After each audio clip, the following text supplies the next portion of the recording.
아가서가 사랑의 노래, 사랑의 시인 것은 오늘 성경 사정에 나타난 말씀을 보면 아주 잘 그런 모습들이 나타나 있습니다. 반복적으로 말씀하고 있는 것이 내 사랑, 내 사랑. 이렇게 내가 사랑한다, 나의 사랑이다. 그러면서 내 누이, 내 신부. 9절에 나타난 말씀도 그렇게 내 누이, 내 신부.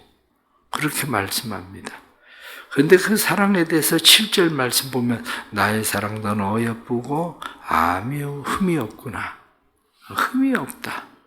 그렇게 이야기하죠. 그러면서 9절 말씀에는 내가 내 마음을 빼앗았구나. 흠이 없고 그리고 신랑의 마음을 완전히 빼앗은 그러한 술람미 여자. 그래서 그 여인의 모습에 대해서 4장 1절 말씀을 보면 내 눈, 그리고 머리털, 그리고 2절에서는 내 이, 여기 쌍태에 낳은 양새끼 같다.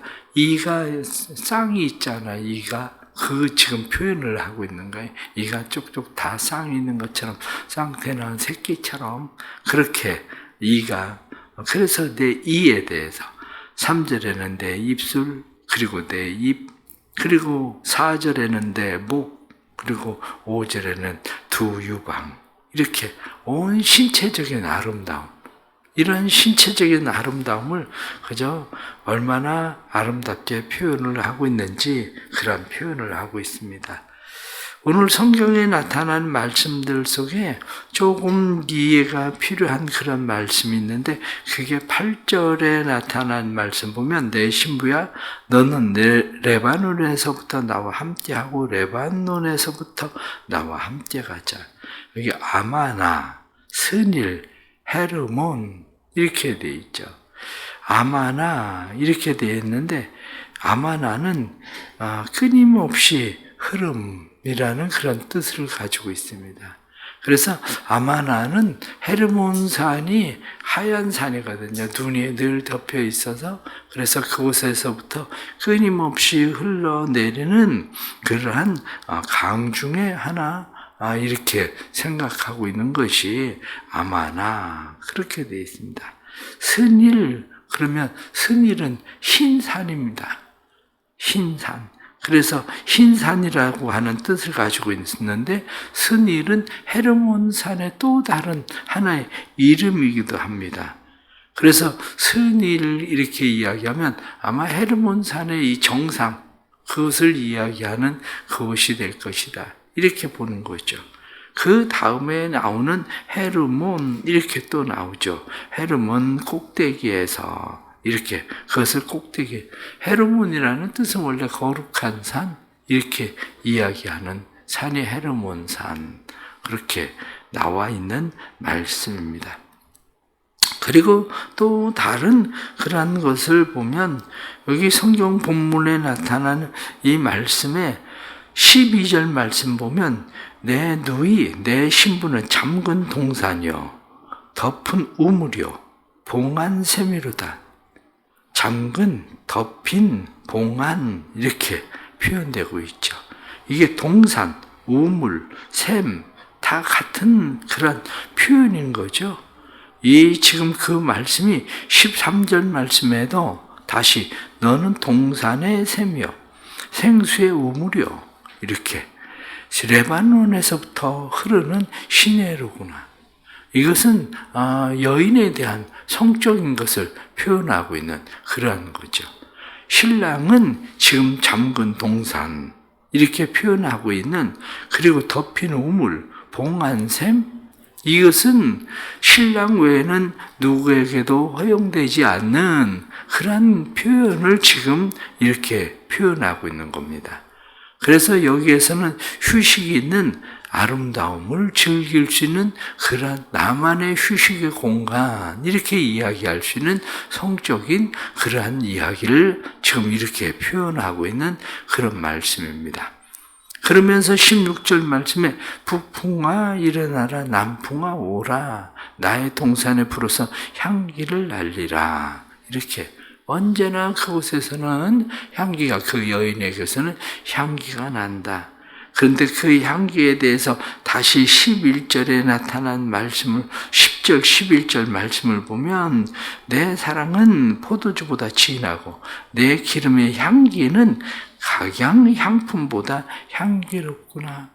그래서 그 향기 11절 말씀에 내 신부야 내 입에서는 꿀방울이 떨어지고 내 혀 밑에는 꿀과 젖이 있고 내 의복의 향기는 레바논 향기 같구나. 그래서 이 향기에 대한 표현 이렇게 말씀하죠. 우리가 아가서를 볼 때에 예수 그리스도는 신랑이요.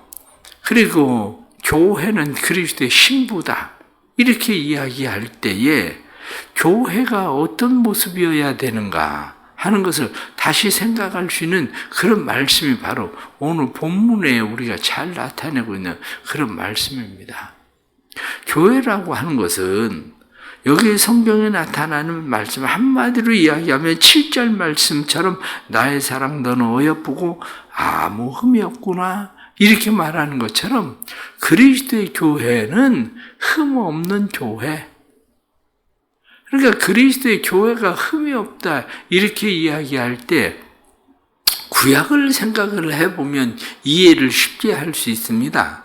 구약을 생각을 해보면 제사장은 어떤 사람입니까?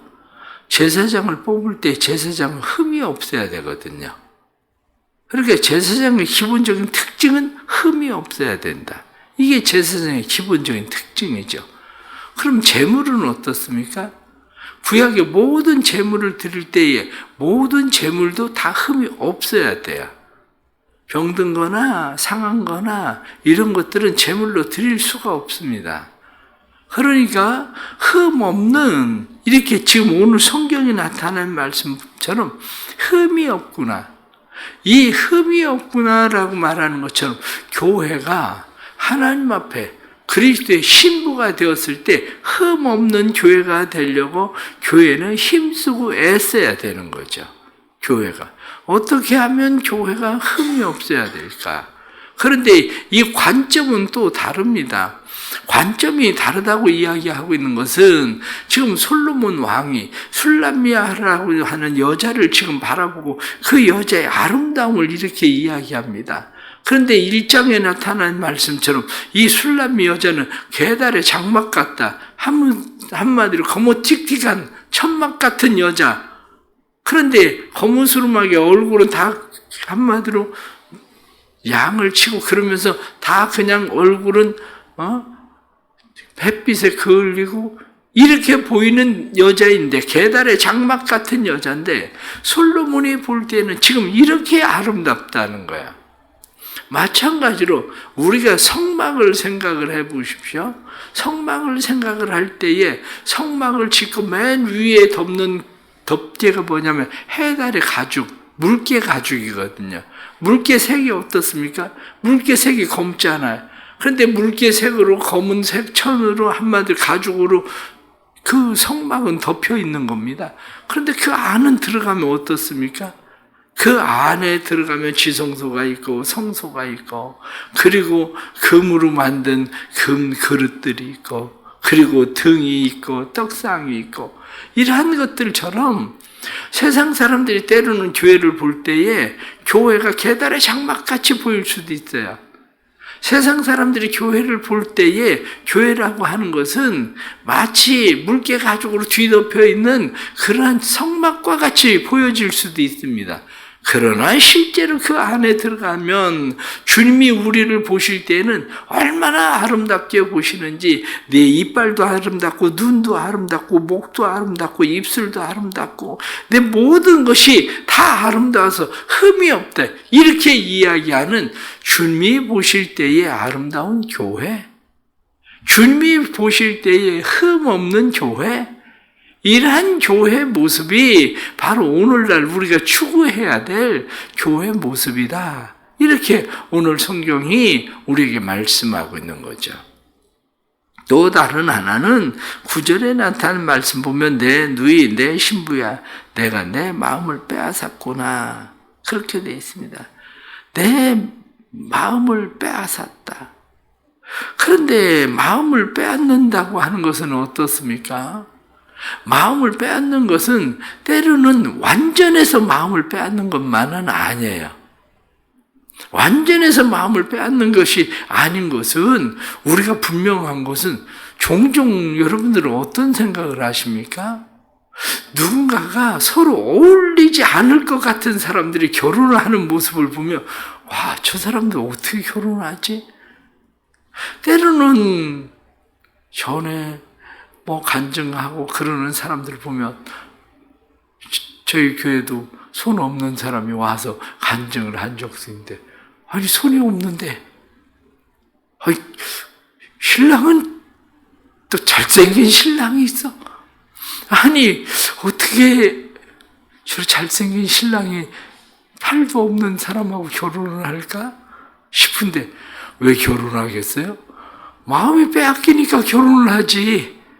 마음이 안 뺏기면 왜 결혼을 하겠어요?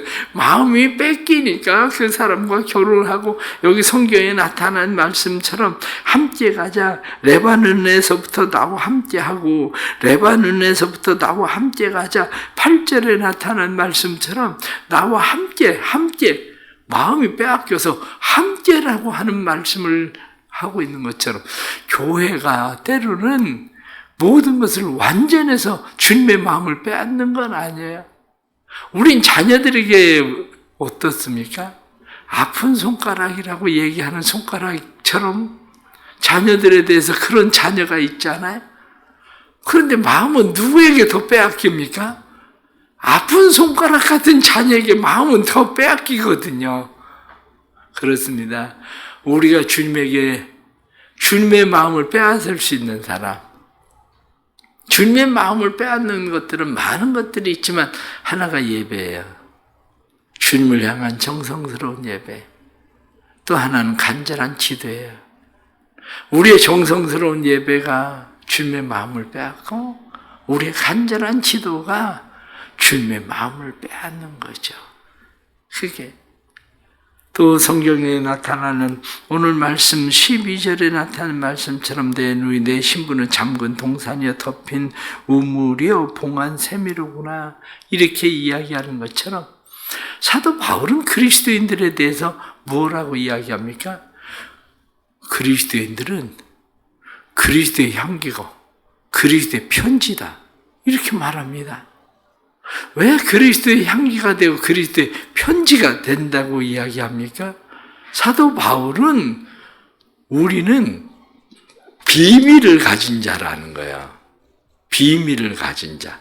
그리스도의 비밀을 가진 자. 하나님의 비밀을 가진 자. 나와 하나님만이 알고 있는 비밀이 있다고요.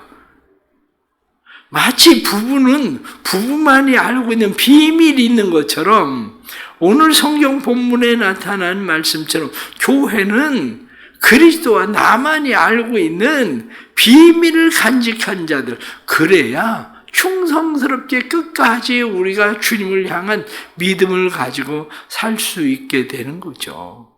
그것이. 그래서 성도들의 삶에는 늘 그리스도의 비밀이 있어야 됩니다. 그래서 그리스도의 비밀을 가지고 있는 그런 사람들은 충성된 그러한 사람들로 그리스도의 향기가 되고 그리스도의 편지가 됩니다. 오늘날도 교회는 마찬가지입니다. 교회는 세상 사람들이 알지 못하는 그 비밀을 가지고 있어야 됩니다. 조금 전에 말씀을 드린 것처럼 잠근 동산, 이렇게 이야기하고 있는 그러한 것, 13절 다시 보면 너는 동산의 샘이요 생수의 우물이요 레바논에 흐르는 시내로구나, 이렇게 표현한 것처럼 우리는 주님에게로부터 이것을 또 얻거든요. 주님은 우리의 쉴만한 동산이요, 주님은 우리의 즐거움, 아름다움을 누릴 수 있는 그러한 곳이 어디냐면 주님의 동산이고, 우리는 그곳에서 그 영원한 생수, 우물, 시내, 이 흐르는 이 물로 인해서 영생의 샘물로 우리는 살아가는 그런 사람들인 거죠. 16절 말씀 보면 북풍아 일어나라, 남풍아 오라. 북풍은 찬바람입니다. 남풍은 더운 바람이고, 그런데 북풍이 불어도 남풍이 불어도 동산에 불어올 때에 그것이 어떤 동산의 꽃들을 지게 만드는 것이 아니라 오히려 북풍이 불고 남풍이 불어도 오히려 향기를 날리라. 그렇게 되어 있습니다. 향기를 날리라. 나의 사랑하는 자가 그 동산에 들어가서 그 아름다운 열매 먹기를 원하노라. 그렇습니다. 어떤 사람은 신앙생활 하다가 북풍 찬바람이 불면 입이 다 그냥 시들어버려요. 그래 다 떨어져 버려. 가을 되면 가을 찬바람 불기 시작하면 입이 낙엽이 지기 시작하는 것처럼 그런 사람이 있어요. 남풍이 불면 어떤 사람은 남풍에 의해서 입이 다 말라버려. 열매가 없어. 그러나 그리스도인들은 그렇지 않습니다. 진정한 그리스도의 신부된 사람은 북풍이 불든지 남풍이 불든지 우리의 삶에 더운 바람이 불든지 아니면 찬 바람이 불든지 변함없는 신앙으로 신앙의 열매를 맺는 사람들인데 신앙생활 하는 걸 가만히 보세요. 가만히 보면 그저 조금 힘들고 어려운 일이 생기면 교회 안 나오고 조금 잘 돼가지고 편안해지고 또 쉴만해지면 또 교회 안 나오고 그러니 뭐 하나님께서 우리를 어떻게 하겠어요? 쉴만해서 편안해서 교회 안 나오기 시작하면 그러면 또 그 사람에게 하나님께서 또 찬바람 불게 하고 또 때로는 찬바람 불어서 또 교회 안 나오는 사람들은 그저 하나님이 또 그저 다른 사람들이 볼 때는 저런 기도를 왜 들어주나 싶어도 하나님께서 또 그 기도 들어주시고 또 그렇게 열매 있게 해주시고 그런 은혜를 주시는 거죠. 결론적으로 말씀을 드리면 그렇습니다. 교회는 그리스도의 신부입니다. 교회가 그리스도의 신부 되었다는 것은 교회는 주님의 자랑이고 기쁨이고 면류관이어야 됩니다. 교회는 주님의 자랑이고 기쁨이고 면류관. 지금 솔로몬 왕이 이 술람미 여자에 대해서 얼마나 자랑을 하고 있습니까? 이 여자로 인해서 얼마나 기쁨을 누리고 있습니까? 얼마나 이 여자에 대해서 솔로몬 왕이 마음이 그에게 쏠려 있으면 함께 가자. 함께라는 말을 사용하면서 그를 자기 면류관처럼 생각하겠습니까? 교회는 그런 곳입니다. 교회는 세상 사람들이 보는 관점과는 또 다른 하나님께서 보시는 그런 관점으로 우리가 세상을 보는 일들이 우리에겐 필요한 거죠. 마지막 다시 결론으로 말씀드리면 11절 말씀 보면 그렇습니다. 내 신부야 내 입술에서는 꿀방울이 떨어지고 내 밑에서는 꿀과 젖이 있고 내 의복의 향기는 레바논의 향기 같구나. 이 말씀을 보면 교회는 말씀에 나타나는 것처럼 꿀과 젖이 있어야 돼요. 꿀과 젖이라고 하는 것은 잠언에 나타나는 말씀처럼 우리의 입에 꿀과 젖, 꿀은 힘을 주는 거야. 힘. 젖은 영양가를 공급하는 거야. 교회는 성도들에게 힘을 주고 성도들에게 영양가가 있어야 돼. 말씀을 듣고 힘을 얻는 것뿐만 아니라 말씀을 듣고 자라게 만드는 말씀이 교회 안에 있어야 되는 거죠. 그런데 그것만 있는 것이 아니라 내 기름의 향기, 그 각양 향품보다 진하다 이렇게 표현하고 있는 위에서 나타난 말씀처럼 레바논의 향기, 내 의복의 향기는 이렇게 이야기하고 있는데 이 주석에서는 내 의복의 향기는 이라고 하는 것은 의복에서 나는 향기가 아니라 의복은 그저 다 떨어지고 뭐 그냥 한마디로 일 막 하느라고 옷은 누더기가 된 것 같은데 여인들이 그 안에 품고 있는 향품, 그것이 향기를 바라는 거죠. 사약노루 있잖아요. 사약노루를 왜 사람들이 그렇게 귀하게 여깁니까? 사약노루는 그 노루가 향을 풍기거든요. 향 주머니가 노루에게 있어요. 향 주머니가. 그래서 사약노루를 요즘은 키워가지고 그 향을 빼내잖아요. 사약노루를 키워서. 그러는 것처럼 우리 그리스도인들은 내 삶에, 내 말에 꿀과 젖이 있어야 되고 내 말에 향기가 있어야 된다. 그래서 신약은 무엇라고 말합니까? 너희가 말을 할 때 은혜롭게 말해라. 덕이 되게 말해라. 그런 말씀하는 거죠.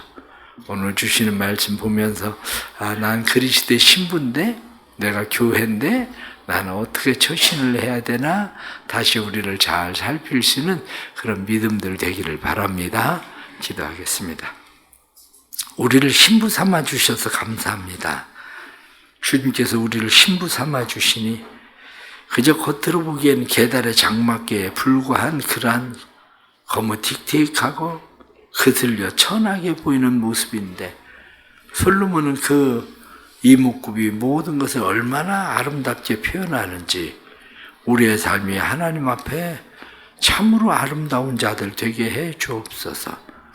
흠이 없구나 하고 말하던 것처럼 제사장이 그리고 제물이 흠이 없는 것처럼 우리가 하나님 앞에 그리스도께 흠이 없는 자들이 되기를 힘쓰는 자들이 될 수 있도록 도와주옵소서. 뿐만 아니라 우리의 삶에 은혜 주셔서 하나님과의 은밀한 비밀이 있게 해 주옵소서. 은밀한 비밀 있는 자들 되게 하셔서 구원에 확신 있게 해 주시고 은밀한 비밀을 통해 그리스도와 더 가까운 자들 되도록 그래서 그리스도에게 우리에겐 참된 쉼과 평안과 안식이 있고 뿐만 아니라 그 생수로 우리의 삶이 힘을 얻도록 도와주옵소서. 세상 사람들이 교회를 통해서 꿀과 젖을 얻을 수 있도록 도와주시고 세상 사람들이 교회에서 풍겨나는 향기를 통해 주의 사랑 만나고 경험하게 하시는 놀라운 은혜와 축복을 허락해 주옵소서. 우리는 연약하고 우리는 부족합니다. 연약하고 부족한 우리에게 은혜를 베푸시고 그 사랑과 은혜, 능력 안에 온전히 거하게 하시는 주의 은총을 더하여 주옵소서. 사랑하는 교회를 축복하시고 2025년에 우리 대성교회가 믿음의 교회로 온전히 서서 주님의 기쁨이요 자랑이요 면류관 되는 교회 되게 해 주옵소서. 그래서 주님의 기쁨되고 자랑되고 면류관 되어 교회를 통해 풍겨나는 향기가 세상의 많은 사람들이 그 향기로 인해서 주님을 볼 수 있도록 만들어 주옵소서. 이번 주에는 우리 청년부 수련회도 있는데 청년부 수련회 가운데 함께 하시고 그 가운데 성령의 기름 부심을 허락해 주셔서 청년들이 이슬 같은 청년으로 그리스도에게 나올 수 있도록 주님 도와주옵소서. 오늘 하루의 삶도 주님 앞에 맡깁니다. 삶의 근심, 걱정, 염려 많지만 북풍아 불어라, 남풍아 불어라. 그래도 그리스도의 향기가 풍겨나고 그리스도의 열매가 맺는 삶이 되도록 하나님 우리의 삶의 어떤 상황에서도 주님을 영화롭게 하는 삶이 되게 해 주옵소서. 예수 그리스도의 이름 받들어 기도드리옵나이다. 아멘.